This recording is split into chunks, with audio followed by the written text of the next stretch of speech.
You've probably been told your entire life to drink more water. 8 glasses a day. Stay hydrated, protect your kidneys, protect your heart, protect your brain.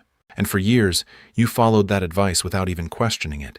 But now something has changed. You go to bed exhausted, hoping to finally get a full night of sleep. And instead, your body wakes you up again and again. Sometimes 2 times, sometimes 4, every single night. You walk to the bathroom half asleep, frustrated, confused, wondering what happened to your body after 60. And here's what most people never hear from their doctor. The problem may not be that you're drinking too much water. The real problem may be how your aging body is handling that water once the sun goes down. And tonight, I want to explain something that most people over 60 have never had properly explained to them. Because nocturia, waking up repeatedly at night to urinate, is often not just a bladder issue. It can be connected to your kidneys, your circulation, your hormones, your sodium intake, even the way fluid moves through your body while you sleep. And once you understand these hidden mechanisms, many things will finally start making sense. I'm Dr. William Bennet, and in this video I'm going to walk you through 4 hidden hydration mistakes that silently worsen nocturia after 60. One of them has absolutely nothing to do with how much water you drink. In fact, it may be happening inside your body while you sleep, without you even realizing it. And I want to be honest with you right now. Mistake number 1 surprises almost everyone I speak to, because many people discover that they've been unintentionally making the problem worse for years, while believing they were doing everything correctly. But before we begin, I'd like to ask you something. How many times did you wake up last night to use the bathroom? Write it in the comments below. And if you're over 65, tell me your age as well. I genuinely read these comments, and your experience may help someone else realize they're not alone. Now let's begin with mistake number 4. The wrong drinks at the wrong time. This one surprises almost every patient I explain it to, because most people assume nighttime urination is only about how much they drink. So naturally, they start cutting back on water at dinner. Maybe they skip tea before bed. Maybe they stop drinking completely after 8 p.m. But here's the problem. Not all beverages behave the same way inside the body. Some drinks actively interfere with your body's nighttime shutdown process. And after 60, your body becomes far more sensitive to this effect. Let me explain how this process works inside your body. In the evening, your brain releases something called antidiuretic hormone, also known as ADH. Think of ADH as your body's nighttime protection system. Its job is to tell your kidneys, we're going to sleep now, slow urine production, preserve fluid, let the bladder rest. But certain substances directly interfere with this hormone. And the 2 biggest offenders are caffeine and alcohol. Even small amounts can affect you more than you realize. Caffeine doesn't simply wake you up, it also increases kidney filtration and suppresses ADH production, which means your kidneys continue producing more urine while you're trying to sleep. And many people over 60 consume caffeine later in the day without realizing how long it remains active in the body. That afternoon coffee, that black tea after dinner, even dark chocolate at night. All of it may be quietly working against your sleep. Alcohol creates a very similar problem. A glass of wine may feel relaxing initially, but biologically alcohol suppresses ADH very quickly. So while you're falling asleep, your kidneys may still be operating in daytime mode. And this is why many adults wake up about 90 minutes after falling asleep with an intense urge to urinate. Sound familiar? Now here's the important takeaway. The issue isn't only the amount of fluid, it's the timing and the type of fluid. And later in this video, I'll explain why even perfect hydration habits may still fail if one hidden biological issue is being ignored. Because mistake number 3 goes much deeper than most people realize.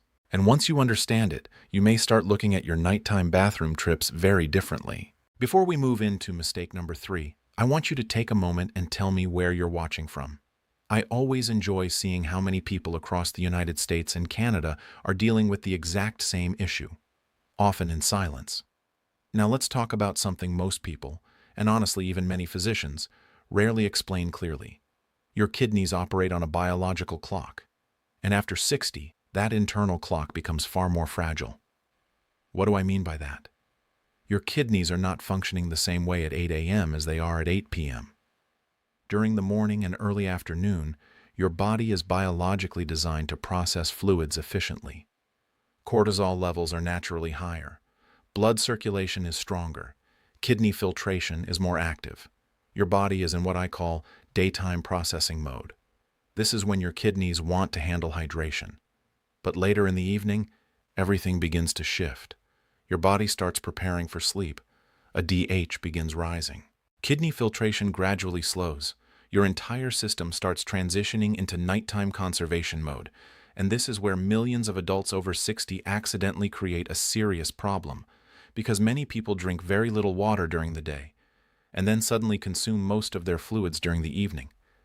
Think about how common this is. You wake up busy. Maybe you drink coffee. Maybe very little water. Lunch comes and goes. Then later in the afternoon, you begin feeling thirsty, tired, dehydrated. So you drink more at dinner, more after dinner, tea before bed, maybe another glass of water because you've heard hydration is important for healthy aging. But biologically, your kidneys are already trying to slow down, and now they're being forced to process large amounts of fluid during the exact hours they're least prepared to handle it. This creates the perfect setup for nocturia. And here's something incredibly important. Research consistently shows that fluid timing matters almost as much as fluid quantity, not less water. Earlier water, that changes everything. I had a patient, I'll call her Margaret, a 74-year-old retired teacher from Ontario. She was waking up 3 to 4 times every single night. At first, she thought something was seriously wrong with her bladder, but when we reviewed her routine, the pattern became obvious. She barely hydrated during the day, then consumed most of her fluids after 5 p.m. So we made one simple adjustment. We kept her total water intake almost identical, but shifted nearly 70% of it to the morning and early afternoon. We also created a gentle evening taper. Within a few weeks, her nighttime bathroom trips dropped dramatically. Not because she drank less water, because she drank it at the right biological time. And after 60, timing becomes much more important than most people realize, because aging changes the body's nighttime hormone response. In younger adults, ADH rises strongly during sleep, helping reduce nighttime urine production. But after 60, that hormonal rhythm often weakens, which means your body loses part of its natural protection against nocturia. That's why habits that worked perfectly at 40 suddenly stop working later in life.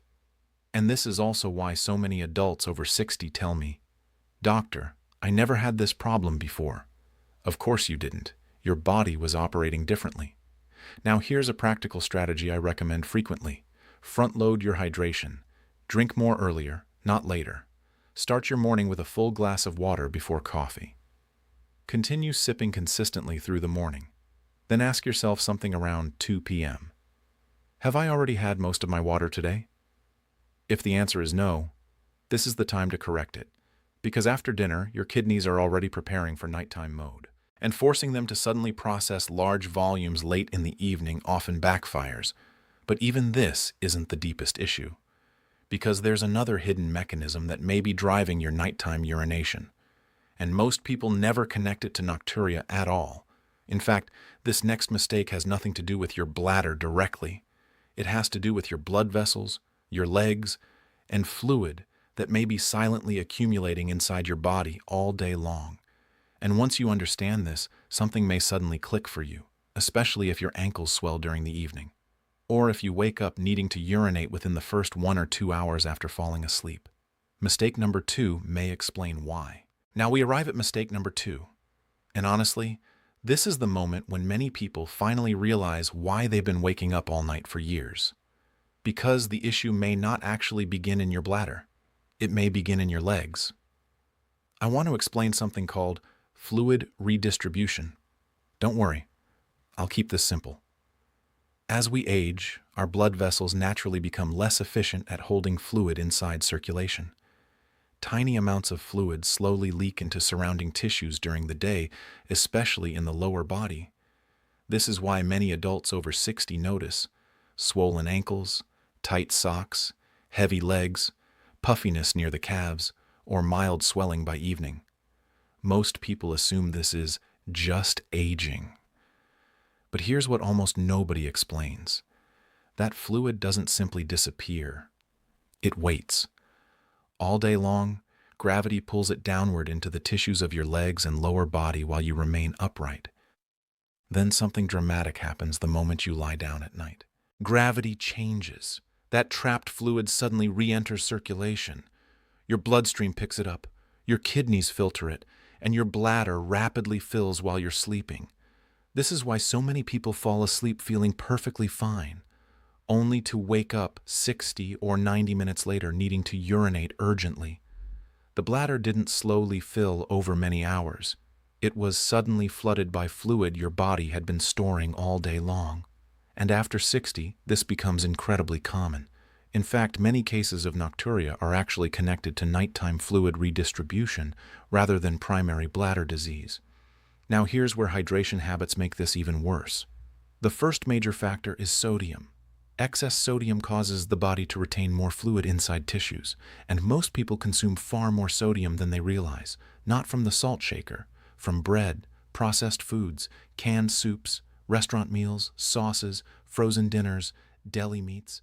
All of this increases fluid retention during the day, which means there is more fluid available to shift back into circulation at night. And then there's the second problem, evening inactivity. Many adults spend long periods sitting later in the day, watching television, reading, resting, and when the calf muscles remain inactive for hours, circulation slows even more.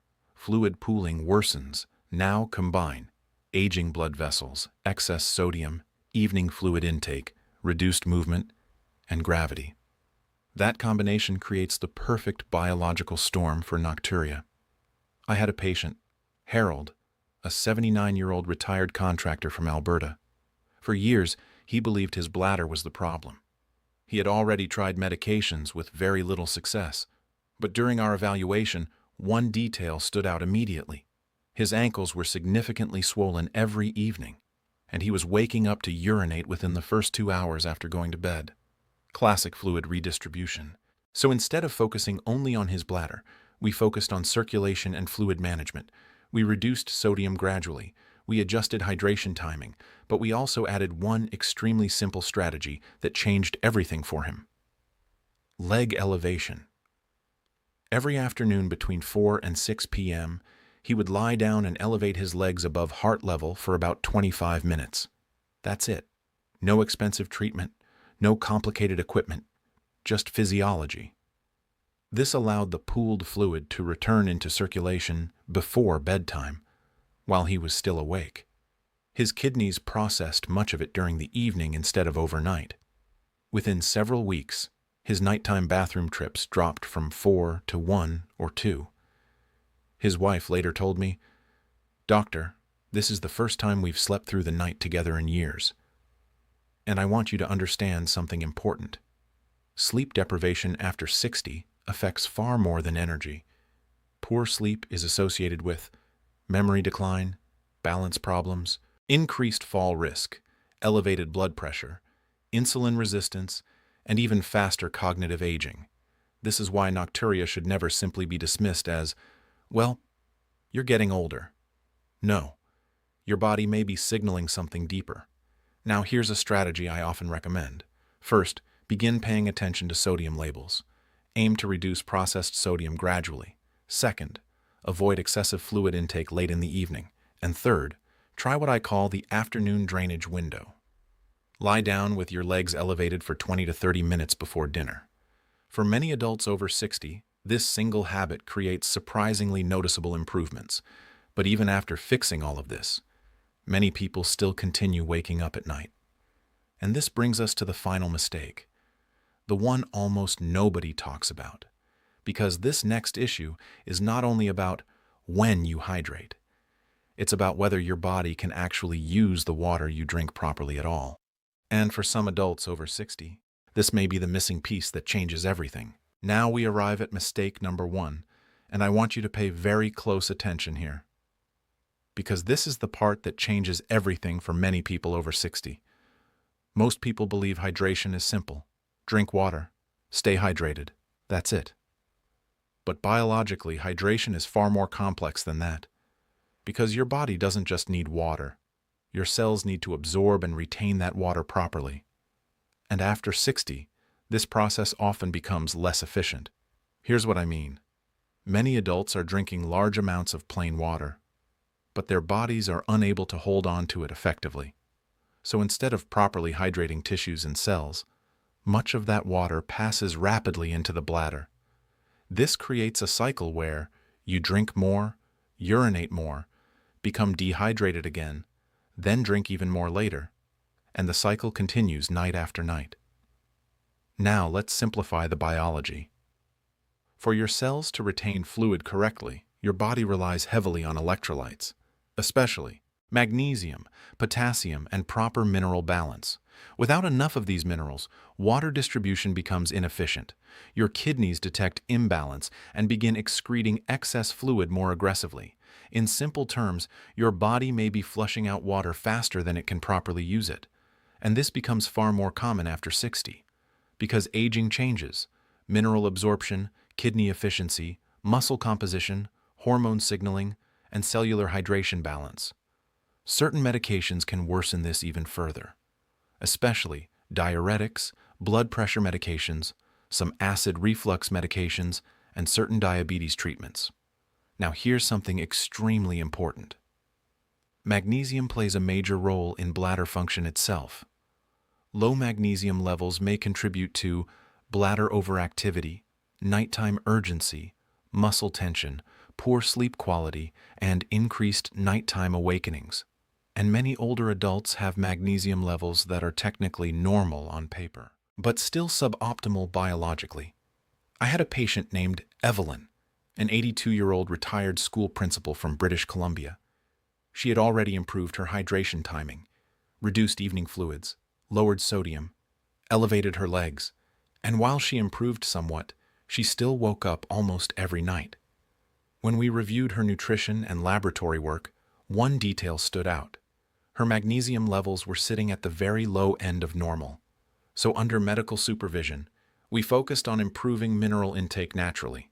More leafy greens, pumpkin seeds, almonds, mineral-rich foods, and eventually a gentle magnesium glycinate supplement. Nothing extreme, nothing trendy, just targeted nutritional correction. Within several weeks, her nighttime urination improved dramatically, but what surprised her most wasn't only the bladder improvement. She also noticed deeper sleep, fewer muscle cramps, more stable energy, and better morning clarity. Because hydration affects far more than thirst. It affects the entire nervous system. Now I want to be very clear about something. This is not about drinking sports drinks full of sugar, and it's not about forcing electrolytes unnecessarily. It's about understanding that hydration quality matters just as much as hydration quantity. Your body needs the right environment to actually retain fluid where it belongs. So here are 4 practical strategies I recommend frequently for adults over 60 struggling with nocturia. Number 1. Stop consuming large amounts of water all at once. Sip gradually throughout the morning and early afternoon instead. Large fluid loads overwhelm the system and increase urinary excretion. Number 2. Increase potassium-rich foods naturally. Avocados, leafy greens, sweet potatoes, beans. These support healthier cellular hydration. Number 3. Discuss magnesium status with your healthcare provider if you frequently experience nighttime urination, muscle cramps, restless sleep, or chronic fatigue. And number 4. Focus on earlier hydration, not excessive nighttime hydration. Now let's bring everything together. Mistake number 4. The wrong beverages at night. Caffeine and alcohol interfering with your body's nighttime hormone response. Mistake number 3. Drinking most of your fluids too late in the day, when your kidneys are already slowing down. Mistake number 2. Fluid pooling silently in your tissues during the day and flooding your bladder once you lie down. And mistake number 1. Poor hydration quality and inadequate mineral balance, preventing your body from properly retaining fluid. These problems don't operate separately. They compound each other. And this is why so many adults over 60 feel frustrated, because they try one small solution, while the real issue involves multiple systems working together. But the good news is this: your body is not broken. In many cases, it simply needs better support and better information. And once you understand what's truly happening inside your body at night, you can finally begin working with your physiology instead of against it. Now I'd like to ask you something. Which of these 4 mistakes surprised you the most? Was it caffeine and alcohol, hydration timing, fluid trapped in the legs, or the electrolyte and magnesium connection? Tell me in the comments below. I genuinely read them. And your experience may help someone else who feels exhausted and alone with this problem. And if this video helped you understand your body a little better, make sure you subscribe. Because in upcoming videos, I'll be explaining more hidden changes that happen after 60, especially the ones most people are never warned about until they begin affecting sleep, circulation, memory, and long-term health. I'm Dr. William Bennet. Thank you for spending this time with me today, and I'll see you in the next video.